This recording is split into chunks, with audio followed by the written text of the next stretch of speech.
Hey, what's up, everybody? It is Gene Fetty back at you with another episode of our All Access podcast from the Automotive Appearance Institute. This is number 32. I'm impressed. I got to tell you, I almost said screw it and didn't record an episode this week. We're in that weird hailstorm where you don't quite have enough to bring people in, but you're sort of working flat out to try to keep up. And I'm a little tired. We also had some advanced glue pull training last week in the shop for some body techs. I've got a on the road locally, but on the road glue pull training for another body shop tomorrow, plus a bunch of hail cars dropping. It's just, it's been a week, but I did not want to break the streak of not missing a Monday for you guys. So here we are. Here I am. We are us. Anyways, audio only this week. I don't really have anything that I'm ready to show you, and it was easier to just turn the mics on than to set up the cameras and the lights and everything like that. So this week, I was sort of honestly struggling for a good topic to talk about, and perusing the Facebook groups worlds this time of the year when hail starts falling, and we even see it here right with this storm, where everybody gets frustrated because people are going out and they're marketing just on price, free hail repair, money back, zero out of pocket, $1,000 off, and people are defaulting their marketing to price, which is never a good idea, because the only place that race gets anybody is straight to the bottom, right? Well, they'll give you $250. Well, we'll give you $500. Well, we'll give you $750. We'll give you $1,000. Before you know it, we're going to be paying the people to fix their cars. And there's not really anything that any of us can truly do to combat that directly. There are always going to be people, companies, businesses that default to competing on price, because it's the lowest barrier of entry, right? It's where they are going to go. But what we can combat, what you can combat, is the public's perception of us. Now, we all get upset, frustrated, myself included, when that customer or potential customer comes through the door, calls on the phone, and how much does this cost? What's it cost to pop this dent out? And everybody gets mad at that. But it's not really the customer's fault, because the customer is totally not educated on what PDR is, how we do it, why we do it, or anything like that. So if they have no information to go on, of course they're going to default to price, right? Because they know that it costs something, and the perception is that, the dent popped right in, you should just pop it right back out, and it should be $50 and, call it a day. If you start changing your approach from the word go, and I guess the word go here would be even in your marketing, and shift from a look at me, look what I can do, forward-facing image, like, hey, check out this repair, check out that repair, and start creating educational content. Now, this episode is sort of, I don't want to say rooted in this book, but certainly inspired by this book. There's a book called They Ask, You Answer by Marcus Sheridan. Now, that's quite a few years old now, but still very relevant. I first heard about it back in my Kiko days.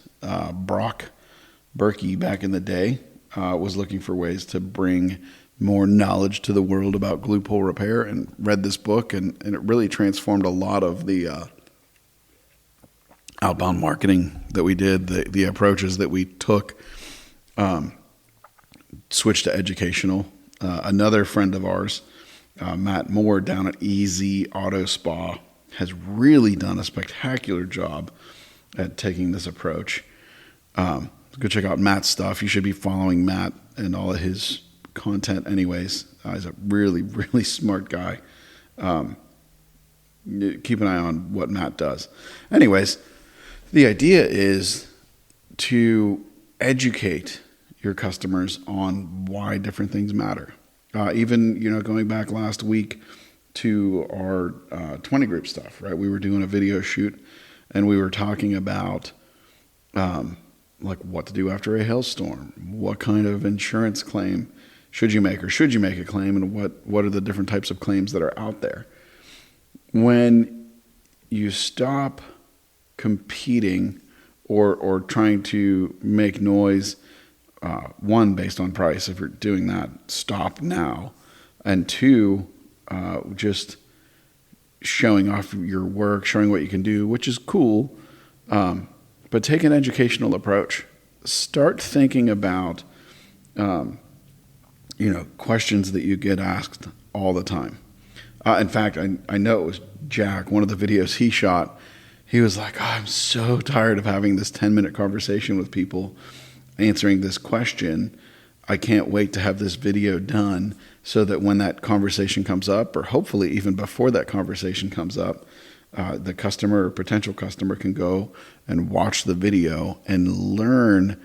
I want to say Jack was talking about hail, but like what to do after a storm. What's the, what does the estimate process look like? What does the claims process look like? Why is the insurance estimate lower than your estimate? What is my deductible? These are all things that we know and understand, and we do them every single day. Your customer likely has never dealt with any of this. So I guess I would urge you to start thinking about how you can position yourself as the authority on dent repair, or the authority on auto body repair, or the authority on glue pull repair when you're starting to, or when you're doing your outbound marketing, right? Your outbound content.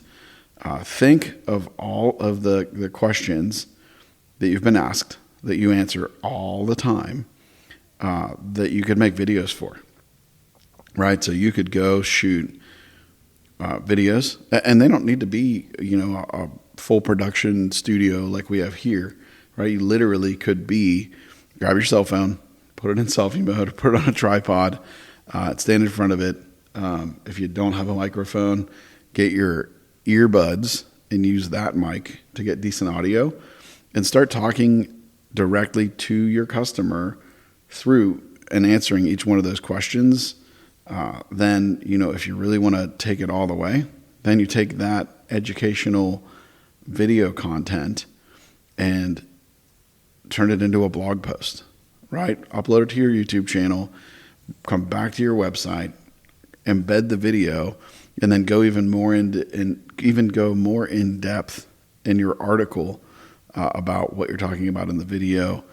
If there's examples you need to show, pull examples and show, like, if we're talking about R&I, like why do you need to take my car apart? Well, show pictures of the headliner down and what the access looks like underneath. What's a carrier plate? That's a video that I've had on our YouTube channel for, 6 or 8 years maybe, where, I thought you pop the door panel off. Why is that so expensive? Well, let me show you what's involved in taking a carrier plate. And to that fact, a lot of dent technicians don't even know how to take a carrier plate off. So I would just urge you to start thinking more education-wise. Get a, hey, the dent pops out. Shoot a video of you taking a door ding out and what it takes to get that door ding out and make it flat, and really show and talk about and discuss how it's not a pop it out move. It's hundreds and hundreds and hundreds of little micro pushes that you go in and skillfully use to reshape and reform the panel like a sculptor. And when you start putting that stuff out there, one, you will begin less and less hearing how much to pop this dent out. And you will hear more and more of, hey, you're the guy, you're the girl, you're the tech that I want working on my car. If you guys remember a handful of episodes ago, from all of our motorcycle, our MPDR videos and content and posts on the website, it wasn't all that long ago that I had a customer come down, and I think maybe we were talking about the power of video, but right, it's also the power of education, where the guy came in, brought his tank, and he was like just dropping it off and didn't even question or think about or ask about price, right? He went right to, you're my guy, I trust you, I've watched your videos, I know I'm in the right place, I know you're going to make my tank good. And it totally took price out of the equation. Going back from there, man, this was an old repair. I had a BMW 5 Series. Now, this was before I had a front office to answer the phone. So this would have been like 2016 or earlier, maybe. And it was before I got rid of my phone and got a new number. Right, handed the cell phone off, and it's like 7 in the morning, and I'm not a morning person, and we certainly don't open at 7. But my phone rings, and I roll over and I look, and I'm like, oh, don't know the number. Don't ignore it, like the ignore button, just silence and go roll back over. 2 seconds later, the phone's calling again, and I'm like, oh man, maybe something happened. Maybe, I don't know, maybe my mom needs help or whatever. Groggily answer the phone. Hello? Hey, is this Gene? I'm like, yeah, why, who's this? Oh man, a deer just ran into the side of my car. I've watched all your videos. I know you can save this. I can't send my car to the body shop. Like, not that it's how I wanted to wake up on a random Monday morning, but I knew that customer was sold and that really price was not an option. And at the time, I think we've since surpassed it, but at the time, that job ended up being my most expensive non-hail damage repair to date. I think it was like just shy of $3,000 that I charged to fix that quarter panel, and the guy could not have been more all in and less attached to price, because he took the time.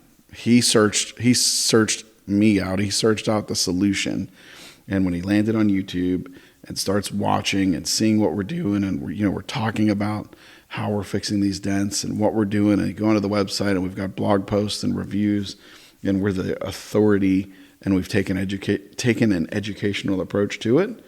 The guy pre-sells himself, right? And he's just all in.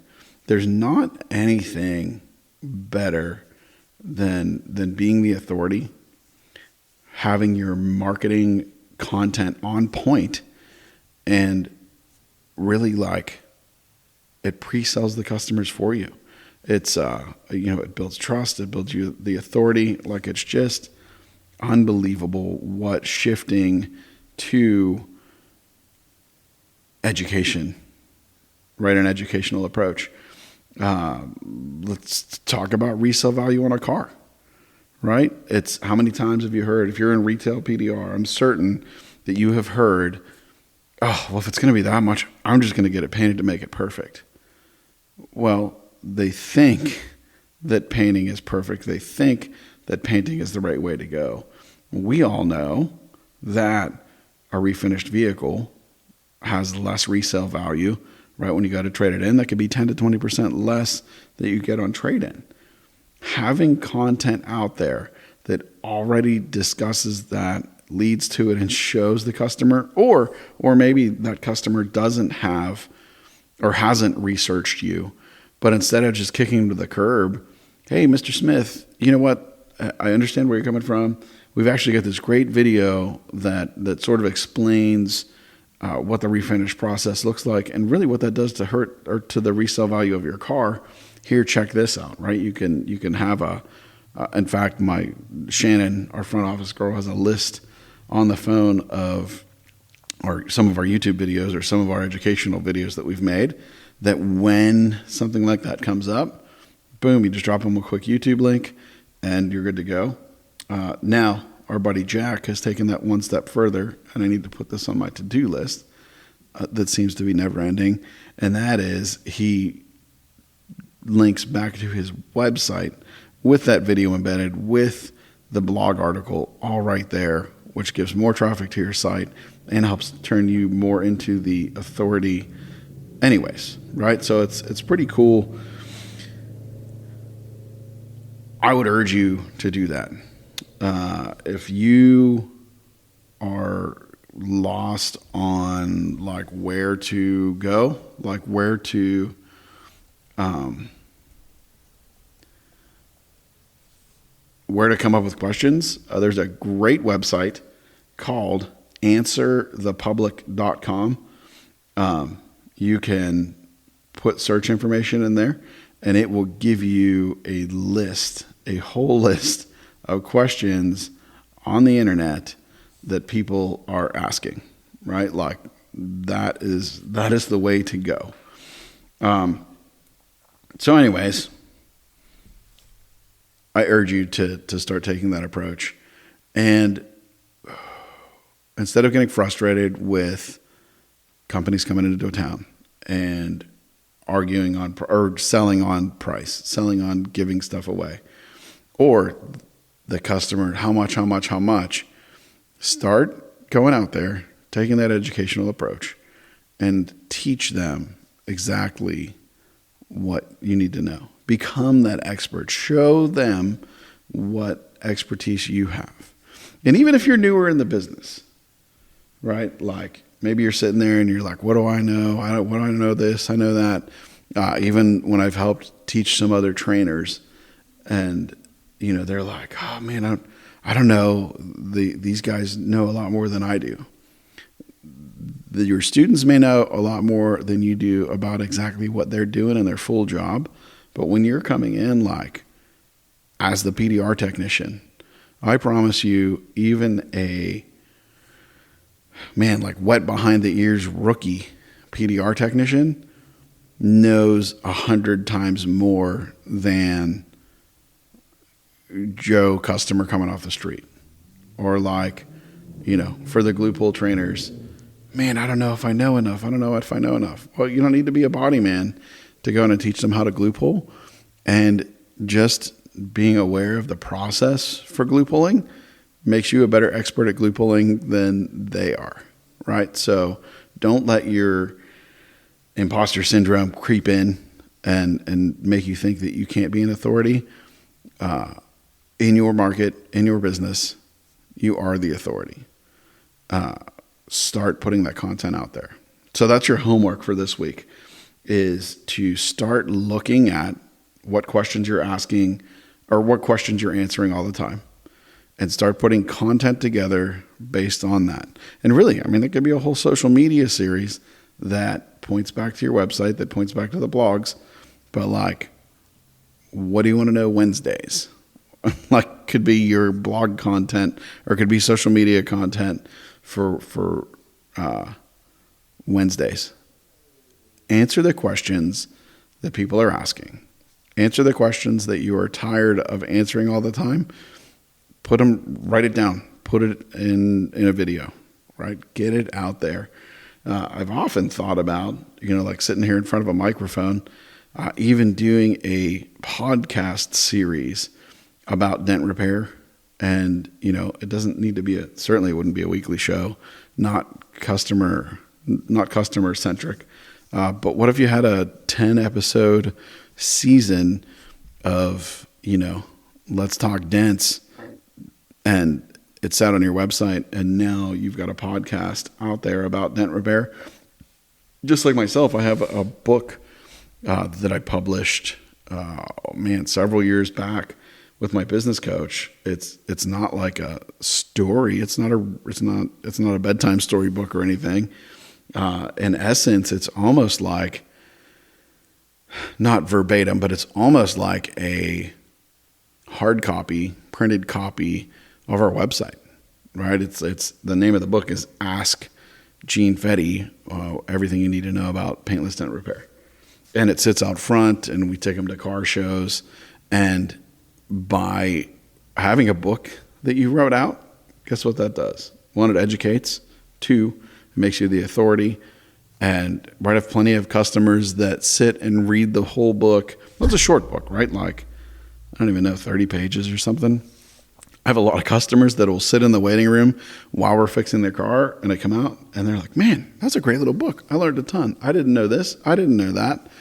Now we've made them happy with the car. They've read about the process. They've read our book. They're going to tell their friends, man, that's the place to go to. They even have a book. They wrote the book on paintless dent repair. Just, again, it's just a mindset shift. So that's your homework. Go out and do it. Hit me up in the comments on what questions do you think you're going to answer? What positions, what points can you become the authority on? I want to know. I want to hear. Hit me up. Let me know. Drop those YouTube comments. DM me. DM us. I guess it's just me now. Dylan left. So DM me on any of the socials at Auto Appearance Institute, or email me admin@autoappearanceinstitute.com. And I'd love to have a conversation with you and hear about what you're going to do there. So what else do we have going on? We have a few things, or a couple of things coming up. First, in like, what's today's, like the 19th, today's the 20th. So in like 2 weeks, we've got the Anson Open House coming out. So I believe that is Saturday, May 3rd, or it is Saturday, whichever day. Yes, Saturday, May 3rd is the Anson Open House. The details, I'm certain, are available at ansonpdr.com. If you have not been and you can find your way there, man, it is a really, really great day. First, you're at like the tool mecca, right? Anson has all the cool toys, all the good everything. You can get hands-on with it. And, excuse me, you can get hands-on with them, touch it, feel it, try it. They've practiced panels out, lights out, like thinking about a new light, go check out the new lights. They'll generally have a food truck or a pizza truck or something, or a taco truck or a pizza truck, barbecue truck. They've had all of the above in the past. And it's a great place to meet and network and talk. And because it's a small event, right, like a couple hundred instead of a few thousand, you get a chance to stop and have some conversations with technicians, other technicians, make friendships, catch up with old friends, and it's easy to get to. You know, there's Dallas-Fort Worth Airport and Dallas Love, so easy airports to get into. Both of them are like right at about an hour drive away, so more than an Uber, but easy enough to get to. Burleson, where they're at, is a great little town. Friday night, everybody always ends up going out somewhere, and then the event is all day Saturday. It's a good time. Highly, highly recommend you checking out the Anson PDR open house if you can. And if you're coming, come see me. We may even try to do a podcast episode from the open house, and we'll see how that goes. So that'll be in like 2 weeks for that episode. So keep an eye out. I might even pin Christina down. I tried to get an interview with her at Vegas, and it just got away from us. I'm flying a day early anyways. So Christina, if you happen to hear this, maybe it's time for a podcast episode with Miss Christina. We'll see. And I don't have all the details yet, but we are looking at a Hail Expo in St. Louis in mid-July. So details to come out for that soon, with an exact date and venue and some speakers. But the Hail Expo is going to be pretty cool. The last Hail Expo is actually where I spoke, and I got to meet Mr. Chris White from Kiko Body Repair Products and started my Kiko career at a Hail Expo. So I'm excited to be a part of that again, and maybe even be help setting this one up a little bit. So keep an ear out for that. And of course, don't forget that the PDR College Advanced Skills Seminar is a go for October at Anson. That's going to be a cool event there. Details are still coming in for that. It's mid-October. I don't have the dates in front of me and haven't heard or seen anything from Keith in a bit, but it is on its way. So a few in-person events coming up. Oh, and before that, of course, the PDR Expo in Vegas. I believe ticket sales are open for that. Or you can book your room at the Plaza. That is another great small venue where you get to have great conversations. I'm not a big gambler, but I am a big eater. Man, the food scene in Vegas, maybe second to none. That's a cool event. I am speaking both Friday and Saturday out there. So we are going to be doing a not shop owners roundtable, but a business owner roundtable. And on the other day, I'm going to be talking lateral tension, when to use it, when not to use it, and how to use it. That's going to be a pretty cool little deeper dive talk. So I'm stoked for that. And what else? Coming up, we're going to have some tool reviews. So I've been using the new Dent Reaper Kratos tools, and I'm absolutely in love with them. They've saved my butt on a few repairs. So I'm going to be doing a little bit of an in-depth tool review on there. John left us his new Gunslinger 2.0. That's the double-headed whale tail. Kind of excited to use that. I just need to quit kicking hoods and get an opportunity to fix some hoods from this storm. And we'll be doing that. I'm going to go further in depth with the JVF mother of all glue guns as we continue to use it. I continue to love it more and more. So full in-depth review and maybe a little how-to with that is coming up. And I've just started pulling with the newer Dent Reaper Solid Blue, which would be like Kiko's original blue material. Kiko's Solid Blue tabs. Or I'm sorry, the Dent Reaper hex tabs in Kiko original blue material. Man, nice flexible sharp pull. Again, keep an eye out. The review is coming there. And we just got Sergio's new cold glues. So I got all 5 of them, the red, blue, green, gold, and black. So far, pretty impressive. And I love the lack of residue with these. So that is great. Here's a good review for you. If you're using cold glue and you're dealing with residue, I picked up the new Willy Quick Muck Off, the cold glue residue remover. Dude. And I think that was my text to Rob Willie, was like, dude, that stuff works amazing. I don't know what's in it, but man, it just cleans the residue off immediately, and you wipe back down, and the panel's ready to go for more pulls. Hats off, guys. Thank you for making that. That's some good stuff. So go check out the Muck Off from Willy Quick. And I've got my first pano sunroof down using the Sundial Tools sunroof holder thingamajiggers. Man, pretty slick. It made taking a big pano roof down easy enough to be a one-man job. We did it with 2 guys, but literally one guy can drop a pano roof by himself. One technician drop a pano roof by himself. Pretty crazy stuff. Mark, great tool, dude. Great tool. So guys, that's it. We got almost a half an hour in, and I almost didn't even do a show. So, like Melissa says, don't give this guy a microphone because you might not get it back. So thanks for listening. Again, go follow us on social at Auto Appearance Institute. As always, our entire course catalog is available at autoappearanceinstitute.com. Sign up there and let us know what you want to hear about. I want to know what your homework is, or what homework you're going to do, what questions are you guys going to answer for your customers? All right, until next week, have a good one.